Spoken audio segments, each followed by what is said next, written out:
Why don't we go ahead and get started on today's workshop on ethical issues in mentoring relationships. Delighted to have on board with us today Dr. Brad Johnson. A couple of housekeeping things before we get going.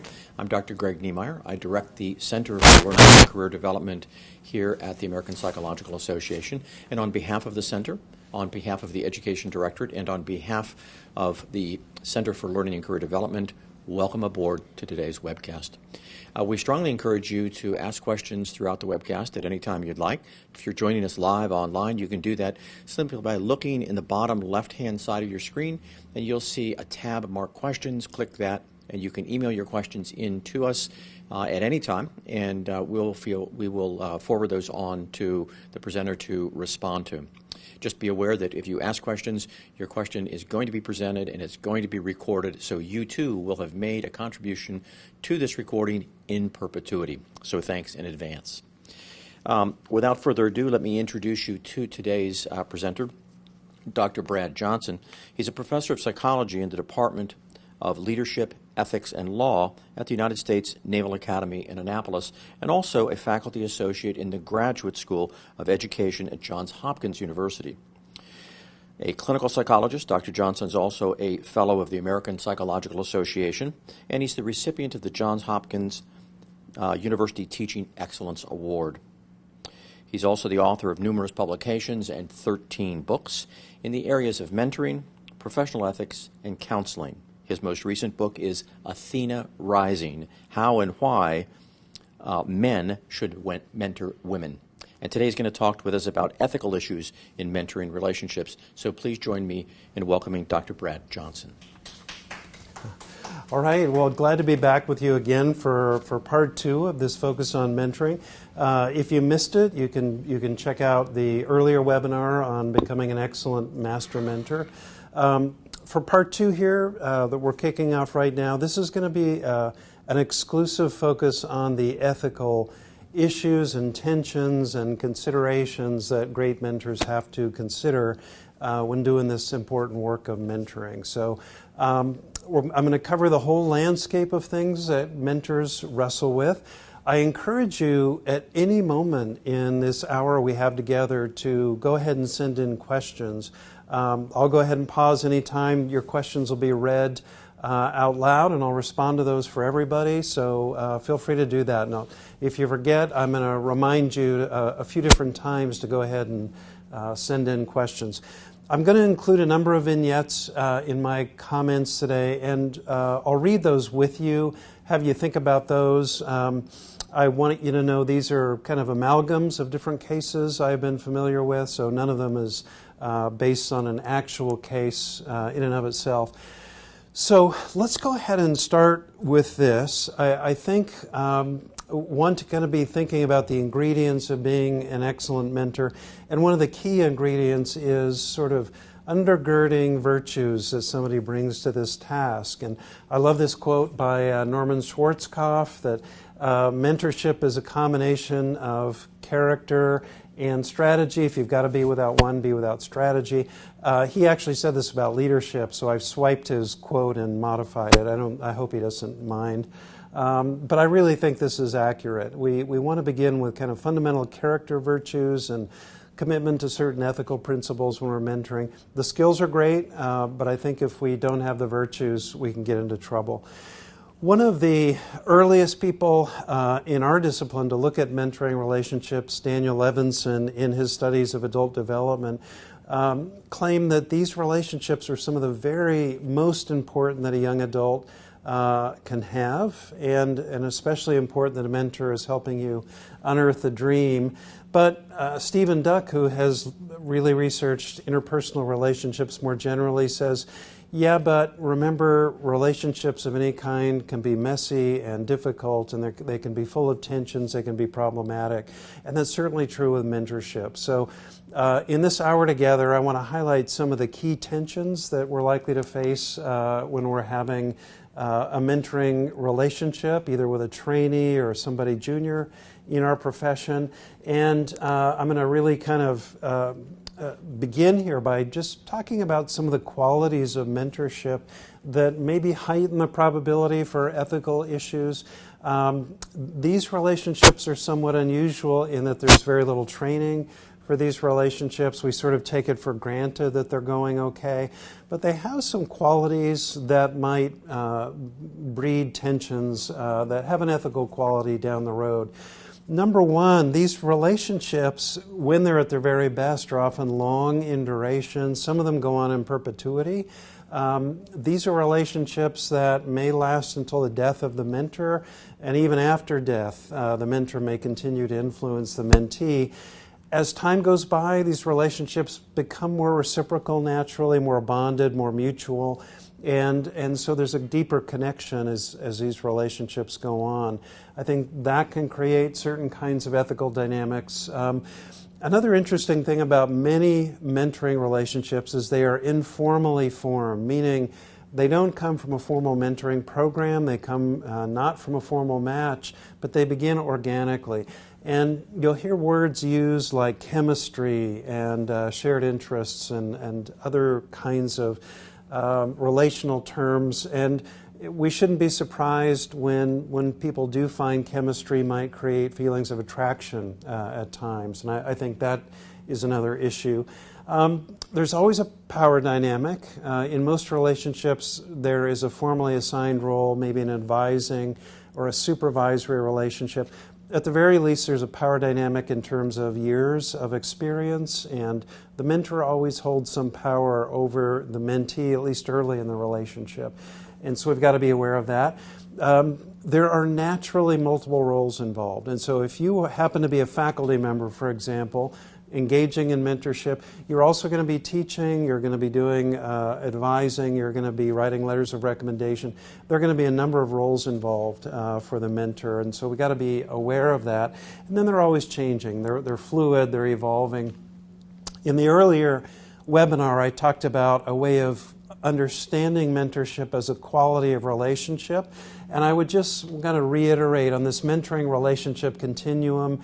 As you move along any relationship continuum and you get to that really connected, a bit more intimate and committed relational end of the continuum, you increase the probability of certain kinds of ethical tensions. And I think we just got to be aware of that. And I think good mentors are aware that some of their very best mentorships may come with some ethical dynamics we've got to be conscious of. I want to address this issue. The more you hear about mentoring and the more we talk about mentorship, there can be almost an implied message that faculty and other psychologists might be getting that everybody should be mentored, everyone is entitled to a mentorship. I just want to suggest to you that that may not be true. You may have trainees and you may have junior folks working in your area that are not particularly receptive, not interested in mentoring for different reasons. And so I'd want to suggest maybe just placing a stake in the ground early that we shouldn't be forcing these relationships on folks, nor should it be an indication of pathology if somebody's not particularly receptive to mentoring. There can be different personality reasons for that. Someone mentioned in the earlier webinar, I could be a second career student, and I just may not feel the need for all the guidance and support that somebody junior might require.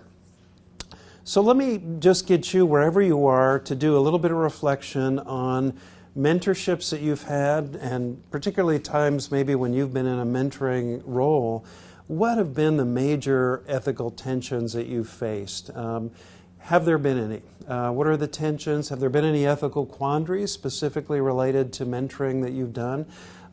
Most of us can think maybe about an uncomfortable moment or a difficult conflict that occurred in some relationship with someone who may have been in a mentoring role. So these are not atypical. I will tell you that academic leaders sometimes get embroiled in issues that really relate to a mentor relationship when things are not going well. So we are going to see these cases. I'm going to share with you a few cases that have been changed in various ways that really came directly from those kinds of settings. So let's start with the first. I've got kind of a top 10, in my view, of primary ethical tensions that mentors may face. And so let's just kind of start going through these. I'll pause with a couple of vignettes as we're going along and And again, if any of these issues jog particular questions or thoughts or experiences you want to offer or ask, feel free to send along your questions. So number one, the level of relationship formality, I think, creates some ethical issues we have to be thoughtful about. If you are formally paired in a mentoring program, or if you're formally assigned to a student to mentor, there's a certain level of formality that creates some contours and sort of creates some boundaries on the relationship that we don't have when the relationship is organic or informal, and want to simply be thoughtful about that. So formal relationships, those in which somebody is matched or paired, come with certain characteristics. Number one, they're high visibility. Everybody knows that you're paired. Everyone knows that you're mentor and mentee. Everyone is aware that there's a specific focus to that relationship. Maybe it's getting you through to graduation. Maybe it's helping you through a first year at work. But there's a particular focus usually. And we also have some boundaries on the duration. We know how long the relationship is going to go. If it's a formal program, usually there are some expectations.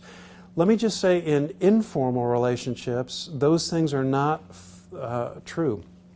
There may not be any deadline or expiration date on the relationship. There may not be a particular focus, and there may not be any particular sort of starting date or matching that occurs.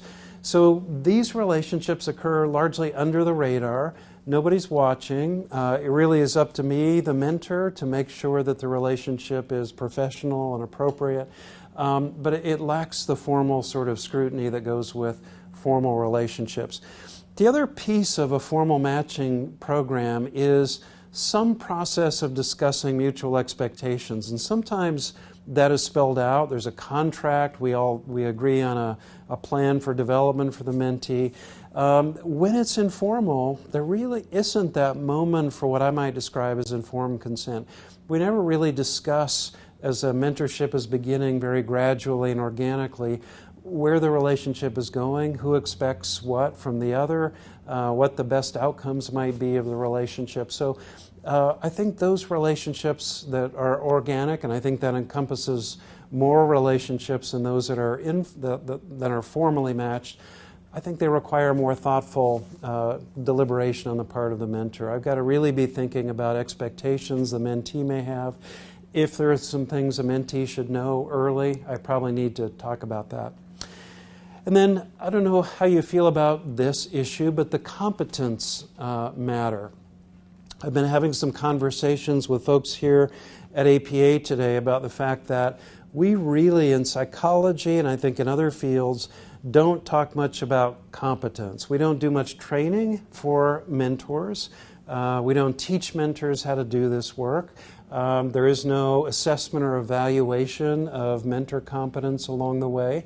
We're pretty good at competence in clinical areas and other areas of practice, not so much in mentorship. So here's the classic definition of competence that we see applied in various areas: the habitual and judicious use of communication knowledge, technical skills, clinical reasoning, emotions, values, and reflection in daily practice for the benefit of the individual and community served. That sounds so easy when you look at it here. And my question is, when you translate that to mentoring work, what does competence look like? And I've got some thoughts for you, but I can tell you, just based on my experience in training mentors, that we really don't have a nice approach to evaluating mentorship competency. We don't do that. We don't do it in academia very well. We don't do it in psychology particularly. So we're often hoping that people that we assign to mentor roles or that take on mentoring duties have some competence. And I think we've got to be thoughtful about what the implications of that may be. So here is a first vignette, and I'd like to, you've got it on the screen before you, but I'm going to go ahead and just read it with you. And then let's just sort of think out loud together about what some of the ethical issues might be. This is based loosely on a case that came before an ethics body, and so let's just look at this together. So a graduate student in her 5th year of doctoral training files an ethics complaint with the University Ethics Committee claiming that her dissertation chair and advisor, Dr. Porras, abandoned her, leaving her emotionally distressed. It appears the two developed an unusual level of attachment due to frequent socializing and development of a personal relationship that many at the university described as intense.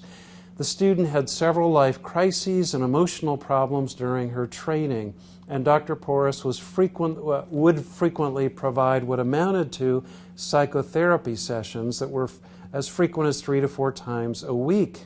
He encouraged her to contact him by phone after hours and often invited her along to events with his family. The student became quite distressed when, on her graduation, Dr. Porras attempted to terminate the relationship. So you're not all here. I wish you were in the room. We could have a robust discussion about this case.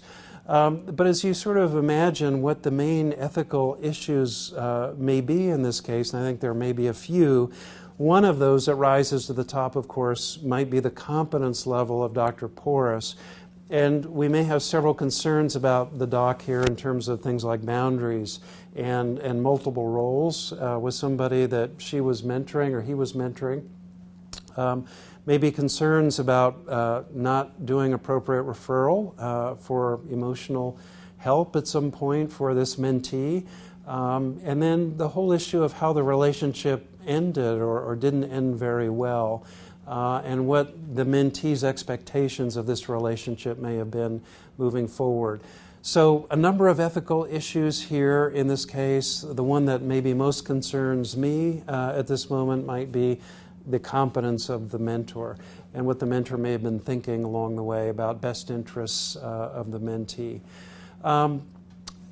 If nothing else, and I'm not getting any questions yet so far, feel free to chime in on any of these vignettes and we can all process them out loud if you send in a question. In terms of competence, you know that APA says we just don't engage in behaviors for which we haven't had appropriate training and supervision and experience. That would apply certainly to mentoring, although I think mentoring is a much more diffuse sort of relationship. It has not been formalized in the sense of training programs for competency. I think very few mentors have ever had any training in mentoring at all. This is something that is sort of by life experience and trial by fire. We figure it out with some of the very first mentees we have as we become teachers or supervisors. Some of us may lack some ingredients when it comes to what makes a great mentor. I'll show you a model here about some of the ingredients for becoming a competent mentor, but not everybody may have these. So here's a triangular model you may think about when it comes, if you've ever asked yourself, well, what goes into great mentoring? Here's one model. And it begins on the bottom with some character virtues. You know, is the person caring? Do they have good judgment and prudence?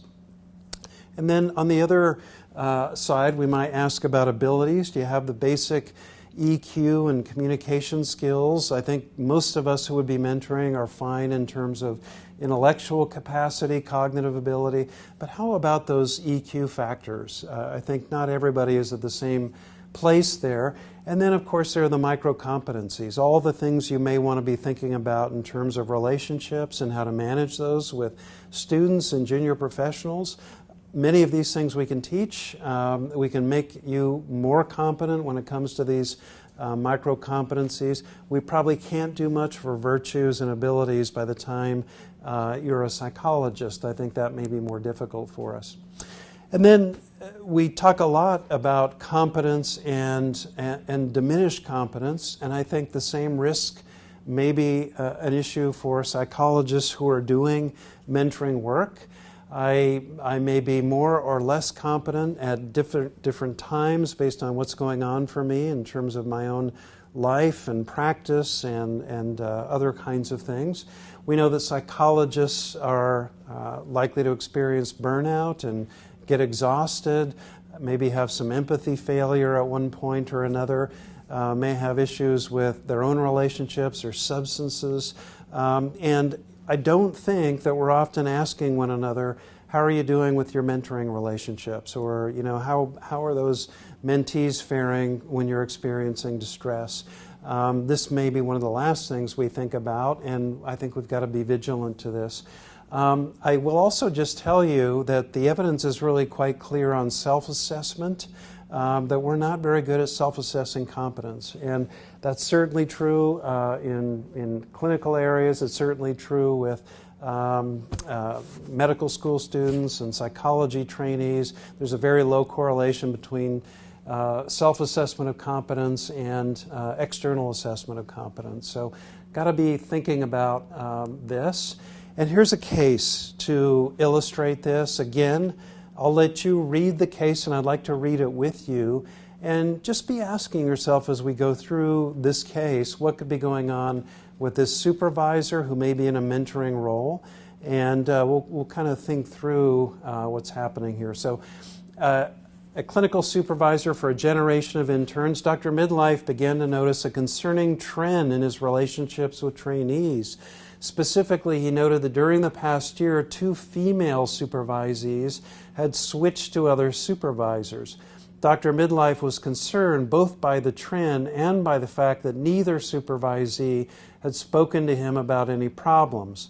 Dr. Midlife had gone through a divorce 2 years prior, had lost interest in his own scholarship and clinical work, had begun to abuse alcohol and spend less time at work, and truth be told, had begun to rely on his female supervisees to meet some powerful needs for affirmation.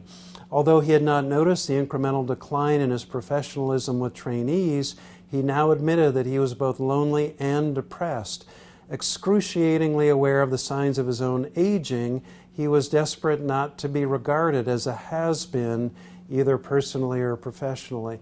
So in this case, we have a psychologist who maybe at one point was really doing quite well in terms of competence, both clinically and maybe in mentor relationships, clinical supervision.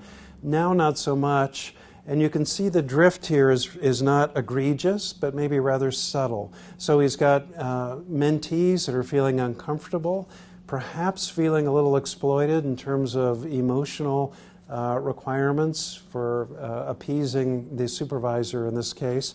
And the supervisor is not aware how much he is putting off and making female mentees in particular feel uncomfortable, getting his own needs met, and not even aware that he is doing that through the mentorship relationship. So here's somebody who probably has had some diminished competence when it comes to mentoring, may not be particularly aware of that, is going to need maybe a boost in self-awareness, but also some collegial support, we hope, along the way. We've got a question. Yeah. Yep. What are some approaches you would recommend for assessing mentors' competency?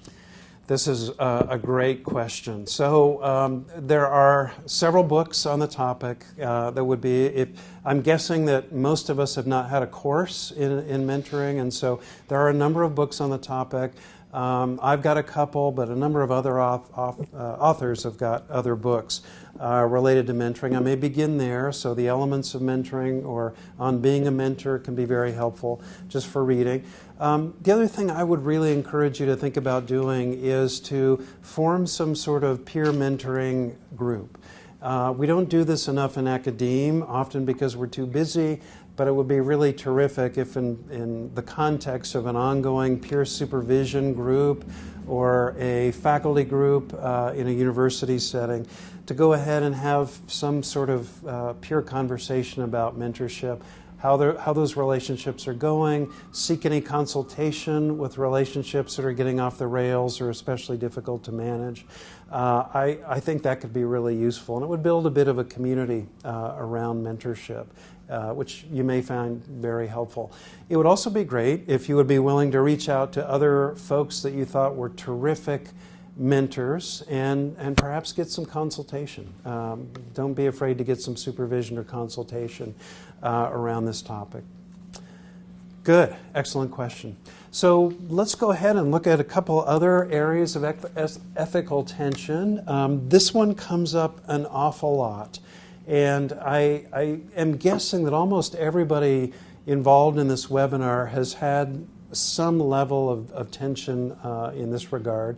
It's the whole issue of finding that as you move across that mentoring relationship continuum, as you get more bonded to a mentee, as you have more water under the bridge and years of experience with that person, you naturally become more of an advocate. You become a champion for their career. You become more committed to them doing well. The relationship becomes more friendly and collegial. I find myself more and more in this person's corner. I want them to do well. I am an advocate. At the same time, I may find that because of my academic role or my supervisory role, I have an obligation to the profession, in our case APA, psychology, to be an honest broker when it comes to assessing and evaluating that person. Those two may sometimes feel like they are in conflict or at the very least in tension, and I may struggle with how to give an honest assessment of somebody that I have become an advocate for. So again, I've got a case, and keep the questions coming. If you have questions or comments, I'll certainly be interested in those. Here's another case. I've changed the details, but it is based on an actual problem. A much admired advocate for her students, Dr. Avoid had a strong track record of getting her graduate students through to graduation and onto good jobs in the field. Unflinching when called on to protect and promote her mentees, she had garnered a reputation as a formidable champion for those she mentored. When one of her students, Allison, began to show signs of both serious personality disturbance and unethical behavior, Dr. Avoid downplayed concerns expressed by colleagues and even some external clinical supervisors. Although she mentioned the concerns to Allison, she colluded with her student in construing the complaints as misunderstanding and hostility. Dr. Avoid successfully fought efforts by the clinical training director to have Allison placed on probation and wrote her stellar letters of recommendation for internships, entirely neglecting mention of the complaints made about her behavior in past years. So I don't know if this case feels somewhat familiar to you or not, but you may have witnessed cases where a faculty member or another mentor becomes such an advocate for a mentee that he or she is not willing to look at obvious signs of impairment or unprofessional behavior or lack of competence. And then, to make matters worse, plays a hot potato game and passes this person down the chain of training without saying anything. So you know that the tension kind of boils down to this issue. Great mentors are great advocates. Great mentors have your back. They're in your corner. That's part of the dynamic of mentoring. At the same time, our profession and others, but APA makes it very clear, Standard 7 of our ethics code reminds us that trainers have an obligation to give honest, authentic, and accurate appraisals of our trainees' performance. Sometimes those two requirements may abut and may seem to conflict. And I'll just suggest to you that the closer you become to a mentee, the more friendly that relationship becomes, the harder giving effective and accurate assessments may be. If you want evidence for this, we do have some good empirical evidence of this. Number one, we have good data to suggest that psychologists, when asked in surveys, will admit they have, at least at one time or another, inflated deliberately or maybe fraudulently reported that a student is a high performer in an area where they're not. So they haven't given accurate evidence of that. And they have maybe muted or chosen not to include evidence of unprofessional behavior or low competence. So psychologists admit that this happens for them. I will just hypothesize that is a greater risk when we're mentoring somebody. And then to confirm that data on inflated letters of recommendation, internship directors will tell you in surveys that they have begun not to trust letters of recommendation because they're often so inflated, and the correlation between trainee behavior and the letters is almost zero. So they're not very helpful. And I think the tension between mentorship and accurate reporting of somebody's performance has much to do with that.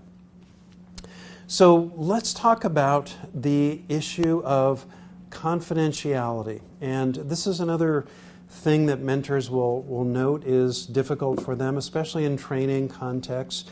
And it's the whole issue of, does confidentiality exist for people in training contexts in the way that we think about confidentiality with clients? And I think you would agree it's a different dynamic.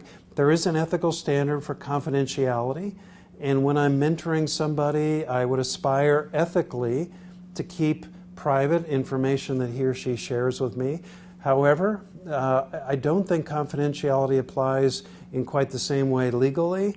The conversations that I have with a mentee are not privileged. And remember, I'm usually not record keeping, and so that's usually not going to come into play.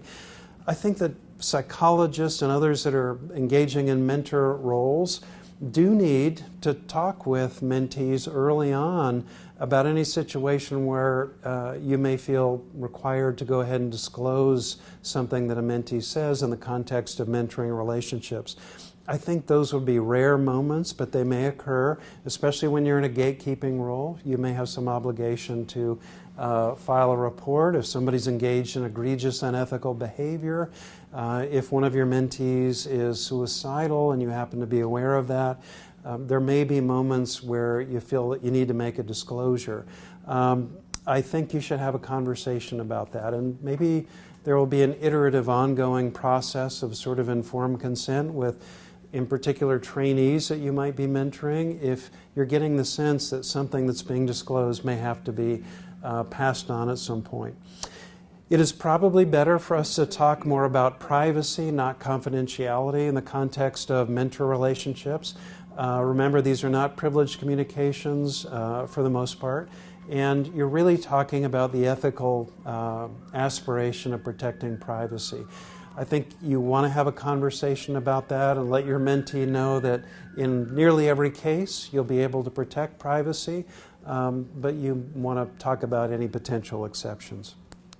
Okay, so let's deal with this issue. This comes up a lot. It comes up in cross-gender mentorships at times, and the whole issue is the issue of attraction. And let me just sort of suggest this to you. I think that when we have, particularly in a graduate experience, graduate context, or clinical supervision, we all should be a little bit less shocked when there's occasionally the experience of attraction between a mentor and a mentee. And the reason I say that, many of these relationships begin informally, and they begin on the basis of things like frequency of interaction, lots of exposure to one another, chemistry. Often the mentor and mentee are drawn together because they share personality characteristics, they share intellectual interests, they share research interests, and then they go on to spend a significant amount of time together. All of those things are ingredients for shared attraction, and I think we ought to be surprised when that doesn't happen at some point in our experience with mentees. I will just remind you that former APA president Dr. Sternberg has the famous triangular theory of love. And he says that, when you have a relationship that is high in commitment and that also involves intimacy, you're talking about actually a certain kind of love relationship. He calls it companionate love. We don't want to add passion, to that combination, because now we're talking about a romantic love interest. But in many ways, long-term mentoring relationships have the quality of companionate love, at least some of the best mentorships you may experience. And so we've got to be thoughtful about this and about the potential for attraction. When you survey psychologists and those in training roles, many of them will say that they have experienced attraction to a trainee, so it's not an unusual experience. There is a huge breakthrough that we often share with people who are maybe concerned about attraction, and that's keeping you on the sidelines and preventing you from engaging in mentoring. It turns out you do have a frontal lobe on your brain, and those are the brake linings of the brain, and you can be aware of attraction and manage that appropriately. I think this is an area where it would be great if psychologists did more consultation with one another, especially in training environments, and especially when we're working in long-term mentoring relationships with mentees. it would be great if we could be transparent with somebody when attraction does occur and think about how to appropriately manage that. But I do hear about this one maybe more than many of the others, the whole issue of how do I manage this when I suddenly become aware that I'm feeling sexual feelings or attraction to somebody that I'm mentoring. Okay. Yes, got a question. Excellent. We have about 4, so let me know how you want me to handle it. Oh, yeah. Well, want to do a couple now? Sure, we can do a couple. Yeah, excellent. Sounds good. Yeah. Okay. Here's the first question. How would you recommend that we navigate cultural considerations in mentoring relationships with individuals of color in academia who, due to your shared identities, expect you to follow informal within cultural norms? For example, attending personal events or accepting invitations to activities outside of a professional relationship?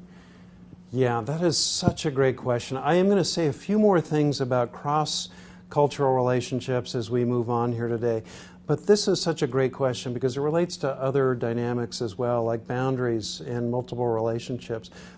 Here's a moment where a mentee may be hoping that in the context of cultural norms, I may be involved in more personal familial kinds of events or other things that might not feel entirely appropriate or comfortable for me in a training, mentoring relationship.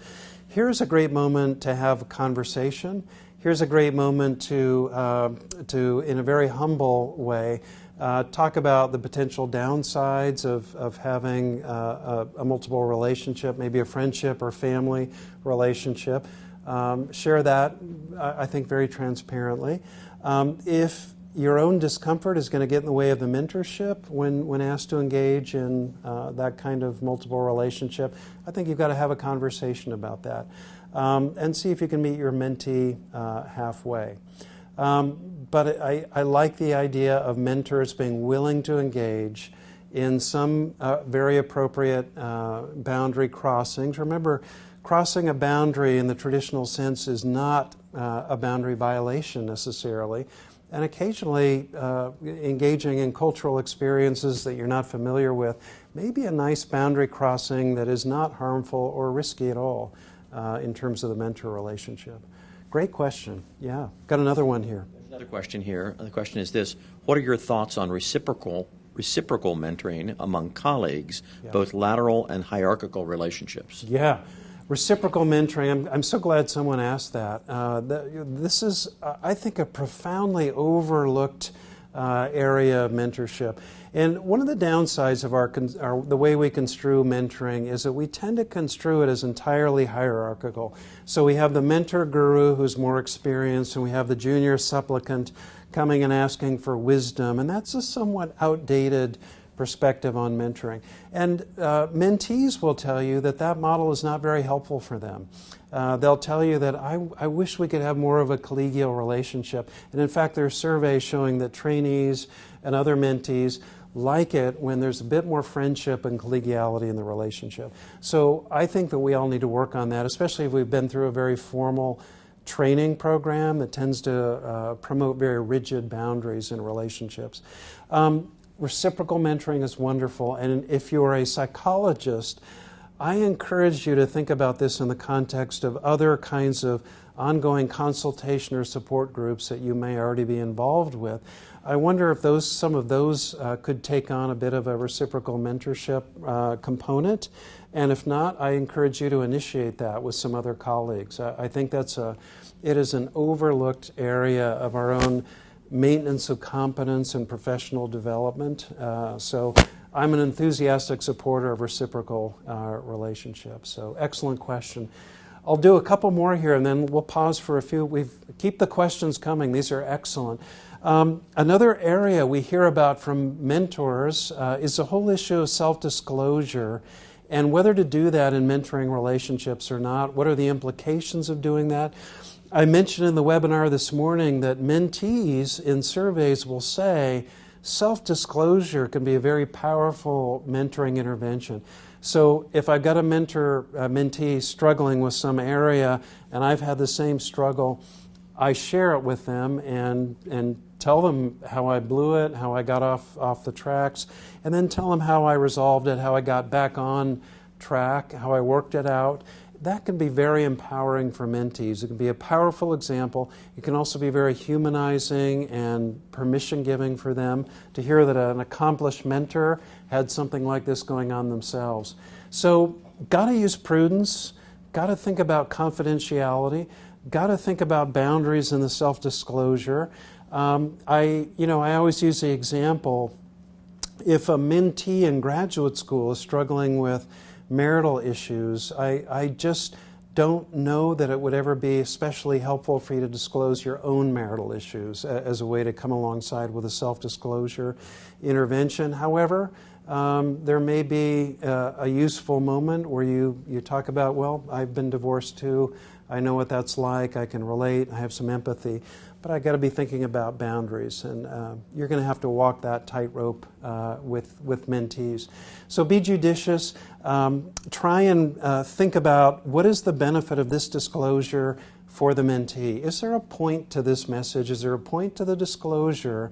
And is it really likely to be in their best interest? Or could it make my mentee feel uncomfortable for me to do this disclosure? Remember that once you make the disclosure, you never get that back. And it's out there in the training environment, or it's out there in the community, and that's going to be a one-way sort of moment. Make sure that you're not disclosing just to get your own emotional needs met, and I think that's always a risk. Certainly it's a risk in psychotherapy, and I think it's a risk in mentoring relationships as well. And this may be an example of a little too much disclosure. You may know faculty and other mentors who maybe just do a little too much self-disclosure, and it can make folks a bit uncomfortable. Okay. Multiple relationships, and after this one, let's get some more questions or other concerns you may have. This is a biggie when it comes to mentoring. I can just tell you that one of the reasons this one is such a attention when it comes to mentoring is that for many of us in academic or training environments, multiple roles are just ubiquitous. I don't get to choose to just be your mentor. Usually I'm also a teacher, I'm an evaluator, maybe I'm a research supervisor. I could even be an employer if I've got a grant and you're a mentee working on a grant that I've managed to attain. I could have other roles. I may have to, be your letter writer at some point. We may also socialize. If we go to conventions or encounter one another in other contexts, there may be other times when we're having social relationships. In other circumstances, there may even be a business component if we're doing something that involves royalties or something else. There could be a business flavor to a mentorship. So for all those reasons, I think mentors may struggle with multiple relationships. This is not unusual at all. Again, I think if you're doing great mentoring, one of the things you're going to have to do is increase your comfort with boundary crossings. I think boundary crossings occur more, especially the longer the relationship goes on. I think you're going to have different roles with your mentee, and that can be very healthy. It can be very empowering. The more your mentee feels like a junior colleague and feels like you're endorsing them as a junior colleague, the stronger their professional identity. So it's not a bad thing for them. Of course, you, as the psychologist, are responsible for making sure this is never an aversive experience or not in your mentee's best interest. So I would say the onus is on you to make sure the multiple roles are never harmful. And remember, there are different kinds of exploitation. It's not just sexual exploitation. There can be business exploitation. Mentors can make their mentees do all their research grunt work for them. There are different ways to exploit a mentee, and I think mentors have got to be accountable for that. Should we do a couple more questions here? Great, great. So here we have an observation. This seems one of the issues where the standardized letter of recommendation used by APIC, which forces the letter writer to consider all aspects of behavior, actually creates the opportunity for the letter writer to be more honest and more balanced. Yeah.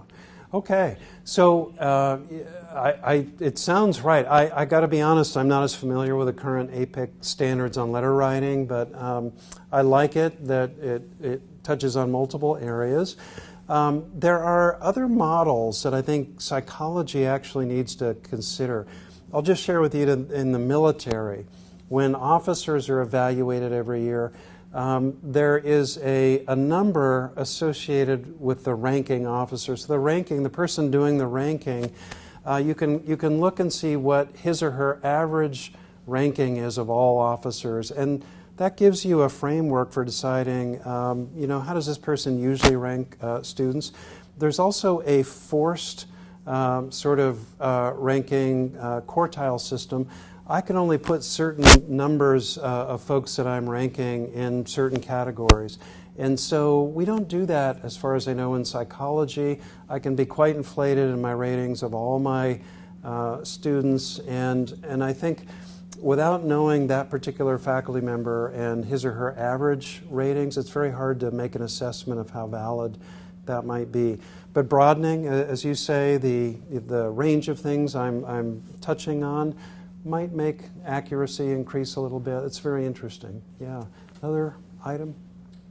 Would you document any concerns regarding a mentee? Example, if you notice unethical behavior. Yeah, this is such a great question. The whole, I would call it to document or not to document dilemma that a lot of training psychologists experience. If you're in a formal supervisory relationship with a mentee, often there's already a requirement to do some documentation, supervisory evaluations. You're going to be doing some of that already.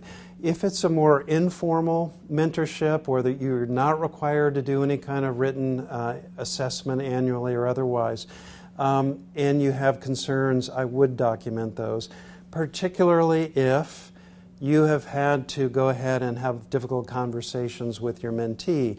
Those are things that I would document because there are occasions where those training relationships go south. There is conflict. There may be a complaint.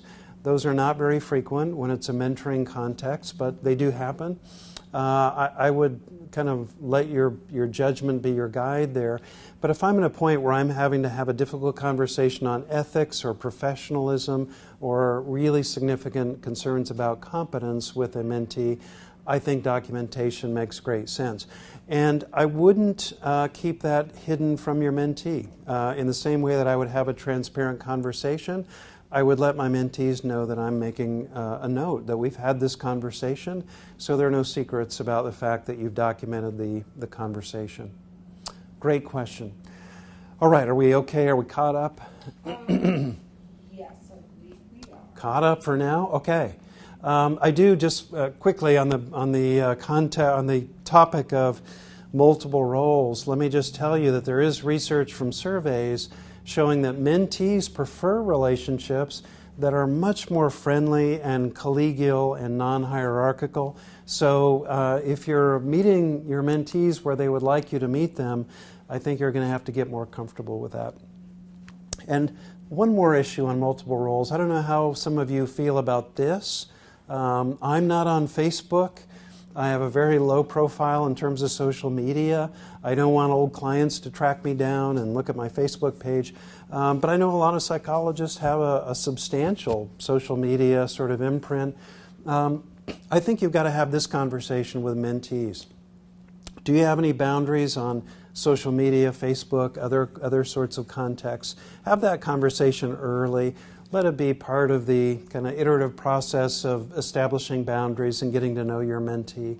But I think increasingly we've got to address this right up front. So let's get to something very important, and it's the issue of diversity in the people that you mentor. I mentioned in the earlier webinar today that all the data on cross-race mentor relationships suggests that they are equally effective, even though they are slower to get started. So if there is a consistent finding, it is that we don't reach out as easily across cultural barriers to initiate mentorships with those that are different from us. Once they get started, they are just as effective, and the outcome data suggests there is no difference, cross-race, same-race relationships. I would challenge you, if you're in any kind of training context, to look at the folks that you're mentoring right now. Think about who they are, and then ask yourself this question: are they all the same? Do they all look the same? Do they have the same demographic characteristics that you have? And then ask yourself why. And if there are some diverse junior professionals or grad students there who are not getting your attention, I think you need to be a bit more deliberate about that and ask yourself if your mentees are a bit too homogenous. The data on outcomes is pretty clear that these relationships can be very effective. You may have the question, when I'm mentoring somebody who is culturally different, is it good to discuss that and maybe kind of push a discussion of our cultural differences, or should I not do that? There is a great study on this from somebody at Harvard Business School, and the outcome of cross-race relationships, at least in this study, seem to be that it doesn't matter so much whether we process out loud our differences. The issue seems to be, do we agree on what we'd like to do? If one of us wants to talk a lot about our differences and the experience, that may contribute to the mentorship, and the other doesn't, then conflict may ensue. If neither of us want to process it, those relationships work well. If both of us would like to, those relationships tend to be a bit smoother. So good to maybe test the waters and have a conversation about that. I also want to just suggest to you that cultural humility may be a more effective way of thinking about cross-cultural relationships than cultural competence. I think it's wonderful if you have competence working with different groups clinically, but I'm afraid when mentors or potential mentors stay on the sidelines and don't enter into what could be very helpful mentorships for junior professionals or students because they don't think they have appropriate competence. What I would encourage you to do is think much more about humility, meaning could I approach this relationship with a spirit of inquiry and openness and humble questioning, noting that I'm most interested in what is culturally important for you and your experience, and I'd like to learn about that. That usually is a terrific way to begin a cross-cultural relationship. Mentees will tell you they really appreciate that. They may not expect you to have specific competence with their own cultural background or experience, but they sure would like cultural humility. And then let me just bring up the M word. The M word, and what I'm asking you to think about is whether it's appropriate to call yourself a mentor. If you're not formally assigned in a mentor program to be somebody's mentor, so we understand those titles have been used in the program, I encourage you not to call yourself a mentor. I encourage you to do the work, be there, be a champion for their career, be invested in their personal development, do the work. Let your mentee at some point be the one to label the relationship a mentorship. I think especially with somebody who is culturally different and comes from a culturally less privileged background or group, to call yourself a mentor, demand that term, may communicate privilege in a way that is not appreciated, not helpful in terms of the relationship. So I tell mentors, do the work, be there. Once you decide you're all in with somebody, advocate for them. Don't call yourself a mentor. Let's let them do that. And I can just tell you, when that happens, it's a wonderful experience to be called a mentor, maybe down the road. Another piece of this is, if you're really an ally to people of color, people from different minority cultural groups, there are two parts to this. One, of course, is cultural humility. The other part of this is actually saying something when you see disparities or discrimination, whether it's in the program or in an agency. You have to actually be an ally for people of less privileged groups. You need to say something, you need to do something, you need to point out disparities. If you're not doing that, your mentees are not going to see you as an ally in the full sense of the word. So the research on this is pretty clear. Kendrick Brown and others have looked at what makes for an ally, and cultural humility is only one part. The other part is advocacy, and you need to do that publicly and out loud. Okay, so we're getting near the end here. Any more questions I need to be thinking about right now? Yeah, okay, let's consider one of them. Where'd it go?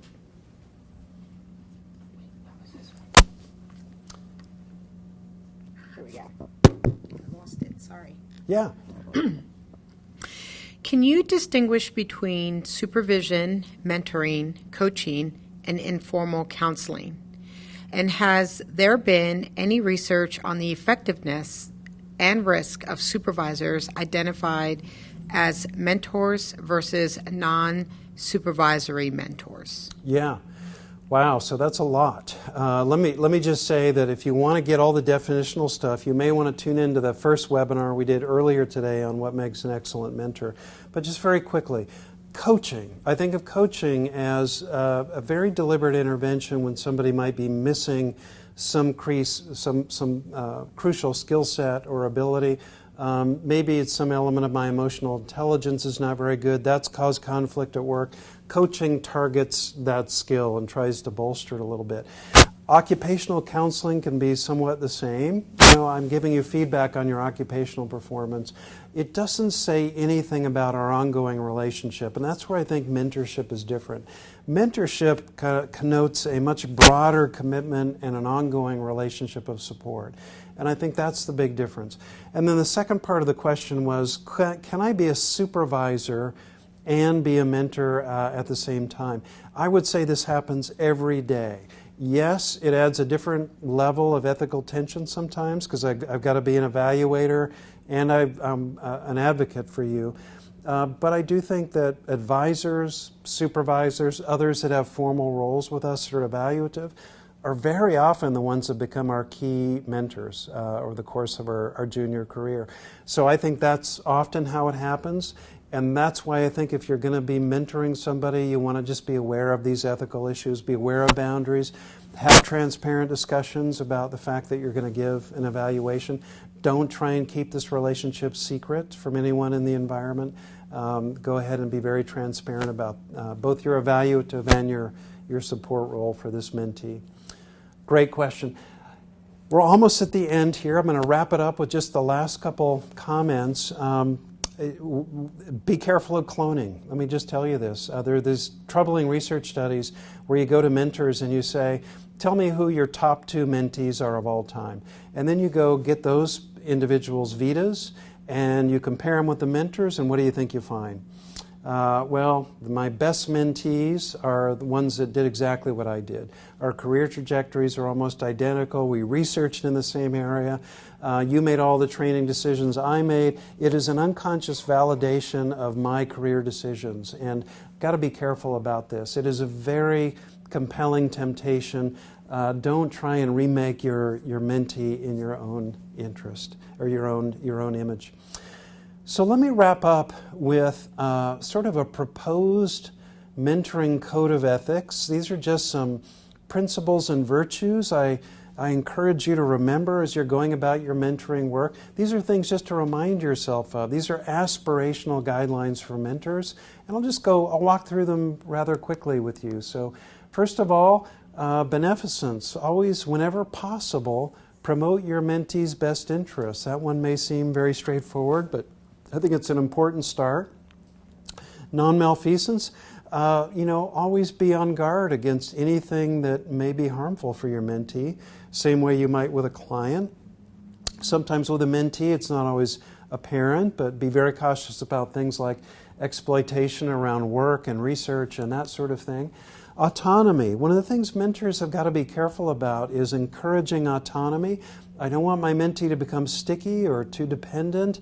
I want to be promoting them as an individual, in our case, psychologist, as much as I can.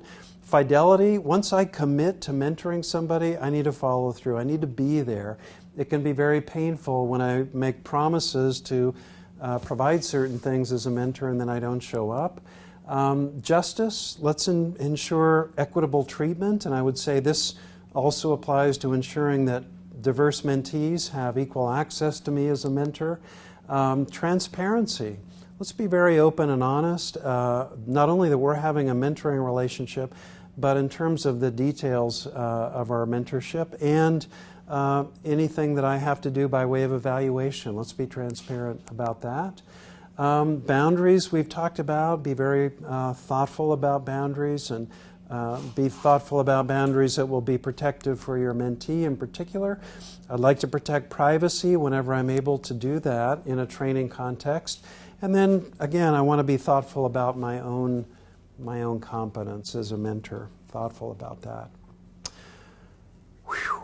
That's a lot of ethics all at one time, but we have another great question here. Yeah. Are you aware of any resources that specifically address the needs of minority mentoring relationships where both the mentee, mentor are people of color? That is an excellent question. I don't know that there is a wonderful book specifically on that topic. There are a number of books on the experiences of people of color and minority groups in academia, for example. But in terms of a specific guide or a specific book just on cross or same cultural mentoring relationships, I'm not aware of that. And that might be a need. And that might be something that whoever asks that question, maybe that is a book you can contribute. We have stuff on cross-cultural, but not on same culture. So I think that's a need we have. Are we wrapped up? And it's exactly 1 hour. Excellent. Okay. Well, I wish you all well with your mentoring and with your ethical mentoring, and thanks for joining us today.